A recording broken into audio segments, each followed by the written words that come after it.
Hello viewers, Antarvedi ట్రిప్‌కి start అయ్యే ముందు మేము ఫస్ట్ దర్శనం చేసుకున్న టెంపుల్ అనమాట. కాకపోతే ఈ టెంపుల్ వీడియో సరిగ్గా తీయలేదు. ఎడిట్ చేయడం కష్టమని ఫస్ట్ కనకపరమేశ్వరి దేవాలయం పెట్టాను. సో, ఇదైతే నిడదవోలులో ఉంది ఈ టెంపుల్.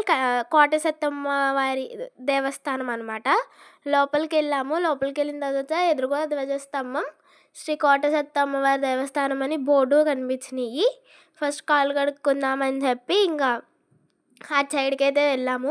ఇటు సైడ్ చూసుకుంటే ఆంజనేయ స్వామి అలానే వినాయకుడివి చిన్న చిన్న టెంపుల్స్ ఉన్నాయి. ఫ్యూ మూమెంట్స్ లేటే మేము పాలకొల్లు క్షీరరామలింగేశ్వర స్వామి దేవస్థానానికి వెళ్ళామన్నమాట. ఇక్కడైతే ఫుల్ జాతరలా ఉంది. ఎంతైనా కార్తీక మాసం అంటే శివాలయం మాత్రం రష్ ఉంటుంది కదా. అటు ఇటు షాప్స్ ఉన్నాయి. మధ్యలోంచి నడుచుకుంటూ వెళ్తే క్షీరరామలింగేశ్వర స్వామి దేవస్థానానికి చేరుకున్నాం అనమాట. చూసారు కదా, లోపల మంచి క్యూ ఉంది, రష్ ఫుల్గా ఉంది. మేము ఫాస్ట్గా దర్శనం అవ్వాలని వశిష్ఠ దర్శనం చేసుకున్నాము, త్వరగా అవ్వాలని. ఇంకా కూర్చుందాం అనుకున్నా. ఈ లోపల నేను వీడియో తీసుకుంటానని చెప్పాను.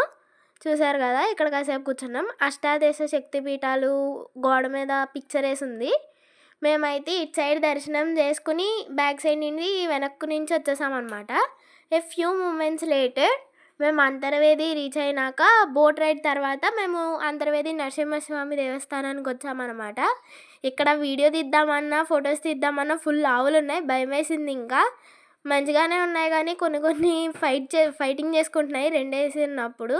ఇంకా భయం వేసి ఫాస్ట్గా బయట నుండి టెంపుల్లోకి వెళ్ళిపోయాను. బయట అంతా క్లారిటీగా తీయలేదు. టెంపుల్లోకి వెళ్ళిన తర్వాత స్వామి మాల వేసుకున్న వాళ్ళు దీపారాధన చేసుకుంటూ భజన చేసుకుంటున్నారు. ఇంకా కొంతమంది ఏమో కూచిపూడి డ్యాన్సర్స్ ఉన్నారు. దర్శనం అయిపోయిన తర్వాత గుడి లోపల నుండి ఇక్కడికైతే వచ్చాము. కొంచెం మందిరంలా ఉంది. మొత్తం ఎటు చూసిన స్తంభాలు అనమాట. Okay viewers, stay tune on my channel. ఇంకా అంతర్వేది ట్రిప్ వీడియోస్ అప్లోడ్ చేస్తాను. వాటిని కూడా లైక్ చేసి సబ్స్క్రైబ్ చేయండి. నా పాత ఛానల్ లానే దీన్ని కూడా సపోర్ట్ చేయండి. Thanks for watching my videos.